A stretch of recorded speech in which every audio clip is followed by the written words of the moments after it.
In today's video, I'm going to show you how to use the counter function in Google Sheets, so you can quickly and accurately count every single non-empty cell in your data. Whether you're just opening the app for the first time, or you're looking to polish your skills, I'll walk you through my personal process for getting the best results. If you find this helpful, please like and subscribe, and let's get started. Alright, so let's dive right in. The counter function is one of those tools that seems simple on the surface, but can save you an enormous amount of time once you understand how to use it properly. At its core, counter stands for count all, and it does exactly that. It counts every cell in a given range that isn't empty. This includes text, numbers, dates, logical values like true or false, errors, and even symbols. That's what makes it different from the regular count function, which only counts cells that contain numbers. If you're trying to track attendance, tally survey responses, or count how many items in a list have been filled in, Counta is your go-to. It's incredibly versatile because it doesn't care what's in the cell, it just cares that something is there.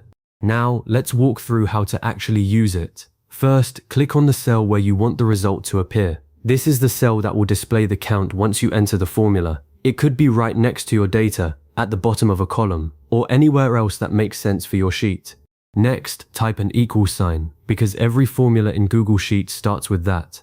Then type the word counter, followed by an opening parenthesis. Now, you need to define the range of cells you want to count.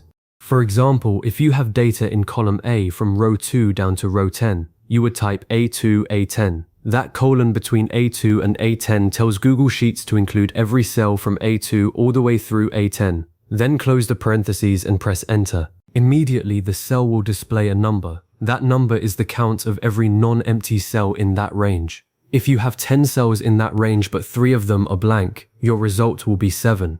It's that straightforward. Let me give you a real-world example to cement this. Say you're managing an event and you have a list of attendees in column A. Some rows have names, some are empty because people haven't RSVP'd yet, and a couple might have notes like confirmed written in. If you use Counta on that column, it will count every row that has any content at all, whether it's a name, a note, or even just a dash. This is perfect for getting a quick head count of how many people have actually responded, without having to manually scan through the list.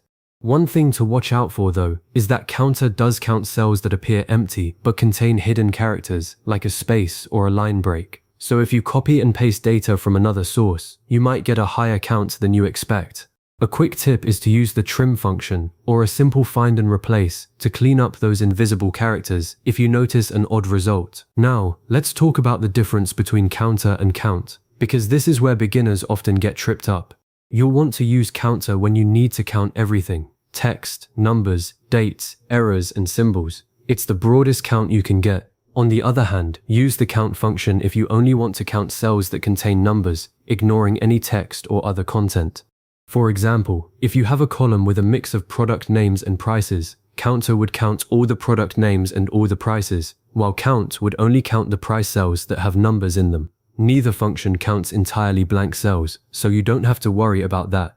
The key takeaway is to think about what you actually need. If you just need numeric data, go with count. If you need a full tally of anything that's been filled in, stick with Counta. Here's another expert tip that can save you time. You can use Counta across multiple columns or even an entire row. For instance, if you want to count how many items are filled in across a whole spreadsheet for a single row, you could use something like =counter A2 Z2. That will count every non-empty cell from column A to column Z in that row. This is brilliant for checking whether a row of data is complete, like in a project tracker or a customer database. Just be aware that if you have an entire sheet with thousands of columns, using an extremely broad range can slow things down a bit, so it's generally a good practice to keep your ranges as tight as possible to the actual data you're counting. When you press enter and see that number pop up, you've successfully used the counter function. But don't stop there. You can combine counter with other functions for even more power. For example, you can nest it inside an if statement to create a dynamic status update. Something like if counter a2 a 10 = 9, complete, incomplete, would tell you whether all 9 cells in that range have been filled in. That's a game changer for project management or tracking task completion.